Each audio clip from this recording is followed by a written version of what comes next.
เข้าหัวมีท่านดร.พันคำวิภาวันกรรมการกรมการเมืองศูนย์กลางพรรครัฐมนตรีว่าการกระทรวงศึกษาธิการและกีฬาท่านศาสตราจารย์ดร.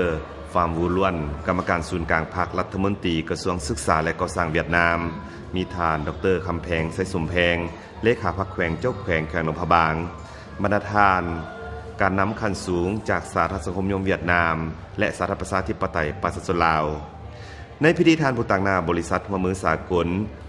705ทหารเขต2ผู้รับเหมาการก่อสร้างได้ขึ้นรายงานสภาพการก่อสร้างโรงเรียนหลังดังกล่าวโครงการก่อสร้างโรงเรียนมัธยมสมบูรณ์ปองคำแขวงหลวงพะบางแม้ได้ดำเนินการวางศิลาฤกษ์การก่อสร้างมาในวันที่15พฤศจิกายน2011มีเนื้อที่ทั้งหมด 4,778 ตารางเมตรมี14ห้องหนึ่งสามารถบรรจุนักเรียนได้40คนลักษณะของอาคารมีความแตกต่างกันอาคารเบอร์1เป็นอาคารปลุกใหม่มีเนื้อที่นำไส้ 2,311 ตารางเมตรอาคารเบอร์2เป็นอาคารดัดแปลงตึกเก่า2สั้นมีเนื้อที่ 1,385 ตารางเมตรอาคารอเนกประสงค์ปลุกใหม่มีเนื้อที่นำไส้ 968 ตารางเมตรภายในโรงเรียนสามารถห้องรับนักเรียนได้560คน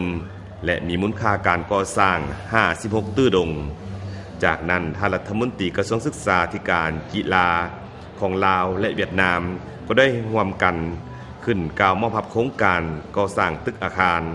สำหรับการก่อสร้างโรงเรียนมัธยมสมบูรณ์แห่งนี้เป็นของขวัญจากท่านเลขาธิการใหญ่พรรคคอมมิวนิสต์เวียดนาม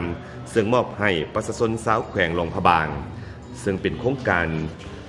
ที่มีความหมายความสำคัญด้านการพัฒนาทรัพยากรมนุษย์ในการพัฒนาการศึกษาเพื่อในใส่สร้างพื้นฐานโครงลางให้แก่แขนงการศึกษาของสาธารณรัฐประชาธิปไตยประชาชนลาวและแสดงเห็นถึงความสามัคคี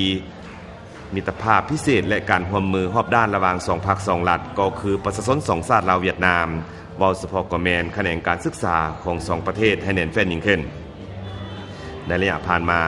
การนำพรรครัฐขั้นสูงของสาธารณสังคมนิยมเวียดนามก็ได้ให้ทุนช่วยเหลือแก่สาธารณรัฐประชาธิปไตยประชาชนลาวเป็นต้นแม่นโครงการก่อสร้างโรงเรียนพรสวรรค์ชนเผ่าเกี่ยมเข้ามหาวิทยาลัยดงโดกโรงเรียนมัธยมสมบูรณ์มิตรภาพลาวเวียดนามที่นครหลวงเวียงจันทน์โรงเรียนมัธยมสมบูรณ์แขวงหนองน้ำทา